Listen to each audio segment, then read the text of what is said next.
कोई भी सरकार हो, उनको दूसरे रास्ते पर भी जरूर देखना चाहिए कि हमारे समाज का लेवल क्या है, सोशल थिंकिंग क्या है, उस सोशल थिंकिंग को कैसे हम ठीक करें। ये सरकारों का काम निश्चित रूप से है, लेकिन लोग समझते हैं ये तो शायद इनका काम नहीं है। अब मोदी जी ने एक आह्वान दिया हमको, बेटी बचाओ बेटी पढ़ाओ, तो क्या ये वोटों के लिए दिया था? इससे तो वोट मिलने ना मिलने कोई खास बात नहीं है। जो बेटियां आज बचेंगी उनका वोट तो बनेगा 18 साल के बाद। कोई ये सोच के तो नहीं दिया। एक सोशल एक कुरीति है, एक प्रॉब्लम है। भविष्य में हमको अपने समाज को किस प्रकार का बनाना है, आने वाले भविष्य की चिंता एक स्टेट्समैन करता है। पॉलिटिशियन केवल 5 साल के लिए सोचे, वो लीडर नहीं है। लीडर वो है जो आने वाली पीढ़ियों के बारे में भी सोचे। हमारा देश दुनिया में कहां जाएगा, इसको एक प्रतिष्ठा दुनिया में भी खड़ी करनी है अपनी। कोई समय था जब हमने अपने इतिहास में पढ़ा है कि भारत विश्व गुरु कहलाता था, सोने की चिड़िया कहलाता था। लेकिन आज दुनिया के बहुत देश आगे बढ़ गए हैं, हमारे यहाँ कई विषयों में हमको नीचा देखना पड़ता है। लेकिन उस ओर बढ़ने के लिए भी कुछ ऐसे लोगों की सोच बनी है कि जो अपने देश को, अपने समाज को कैसे आगे बढ़ाएं कि दुनिया में फिर से विश्व गुरु का स्थान हम प्राप्त करें। तो ऐसे कामों के लिए पिछले कुछ वर्षों से दिशा बदली है, और इस दिशा बदलने में हम हर उस व्यक्ति का और संस्था का सहयोग करने के लिए हमेशा तैयार हैं जो समाज के इन अवगुणों को दूर करके गुणों से भरपूर करके उनको आगे बढ़ने की दिशा लगाए। इन सब संस्थाओं को देने के लिए तैयार है। कुछ प्रयत्न अपने तौर पर भी सरकारें करती हैं। अब जैसे विचार आया, अभी बताया जा रहा था कि गीता जयंती, भगवान कृष्ण ने गीता, अगर युद्ध के मैदान में कोई उदाहरण नहीं मिलता दुनिया में कहीं भी, किसी युद्ध के मैदान में युद्ध को रोक करके, बल्कि रोक करके नहीं, युद्ध को शुरू करने के लिए युद्ध करना ही चाहिए, भगवान कृष्ण गीता का सार इस नाते से बताते हैं और कहते हैं कि परिणाम के लिए इस युद्ध का होना जरूरी है। 18 दिन तक, पहले 10 दिन तो अर्जुन तैयार नहीं हुए युद्ध के लिए, और आखिर में आजकल एक कहावत है कि स्टिक एंड कैरेट। तो पहले तो जैसे होता है ना, कैरेट थोड़ा सा समझाना बुझाना, थोड़ा इनाम का लालच देना, भी अच्छा ये काम कर लो कुछ मिलेगा, ये वो, और जब ना कोई माने तो फिर कैरेट का मतलब क्या दिखाना पड़ता है। तो भगवान कृष्ण ने अपना एक स्वरूप दिखाया, कौन सा? विराट स्वरूप, 10वें दिन। और उस विराट स्वरूप में अर्जुन को बता दिया, सत्य का ज्ञान करा दिया कि तुम करो ना करो ये तो होना ही है, और ये देख लो कैसे कैसे होगा। सब विराट स्वरूप दिखा करके, और तब अर्जुन तैयार हुआ कि जब होना ही है तो फिर मेरा ना करने का अर्थ क्या है।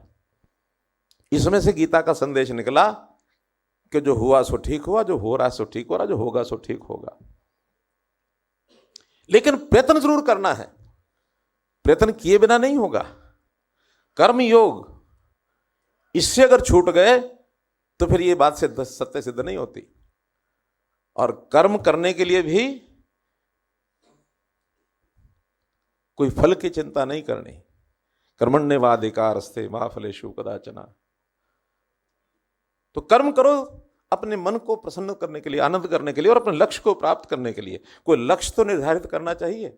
अगर जीवन का लक्ष्य नहीं है सामने, अंधेरे में तीर चलाने से तो उस व्यक्ति को ज्ञानी तो नहीं कह सकते। कर रहा है सामाजिक जीवन जैसे चल रहा है, दुनिया चल रही, हम भी चल रहे हैं, तो इतने मात्र से देश और समाज का भला नहीं होगा। मैं वापस उस बात पर आता हूं कि ये जो हमारे संगीत और कला, इसको बढ़ाने के लिए हमने अंतर्राष्ट्रीय गीता जयंती का कार्यक्रम शुरू करवाया है कि एक दिशा ठीक मिले देश को, देश के लोगों को।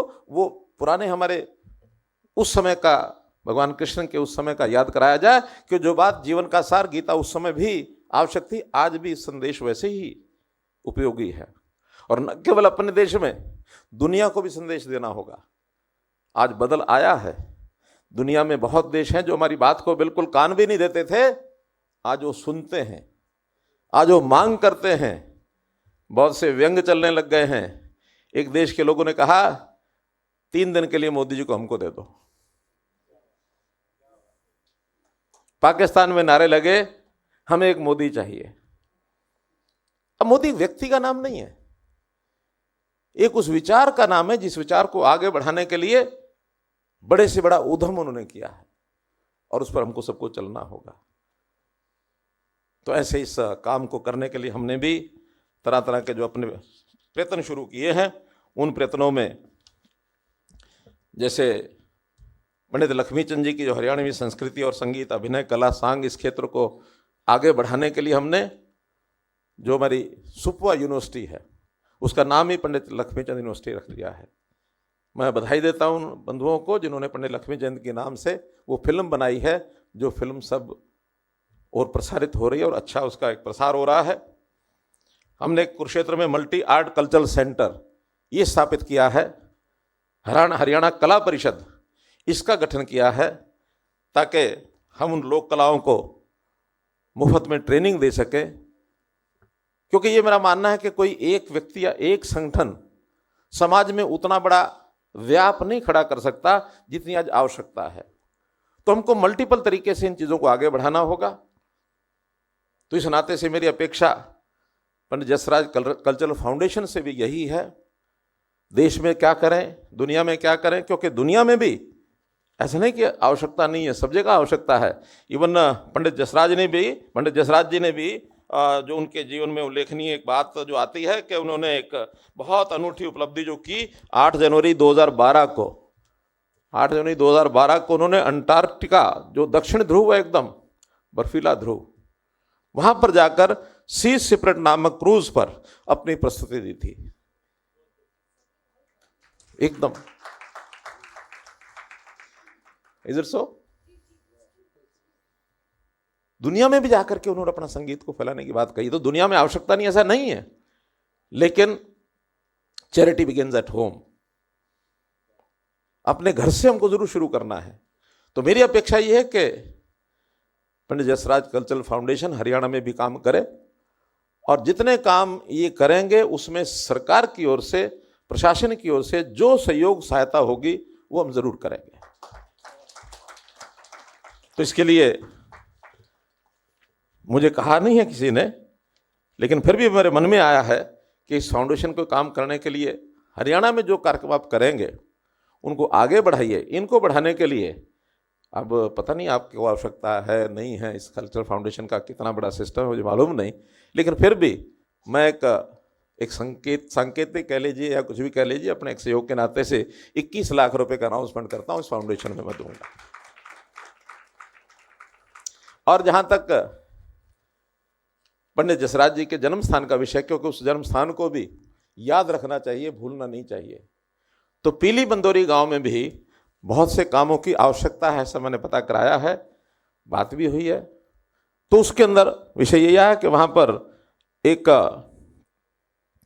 गांव की तरफ 2 प्रवेश द्वार हैं, तो उन 2 प्रवेश द्वारों को पंडित जसराज जी के नाम से वो प्रवेश द्वार बनवाए जाएंगे ताकि उस गांव में जाने आने वालों को पता लगे कि पंडित जसराज जी की ये जो स्थान है इस प्रकार से।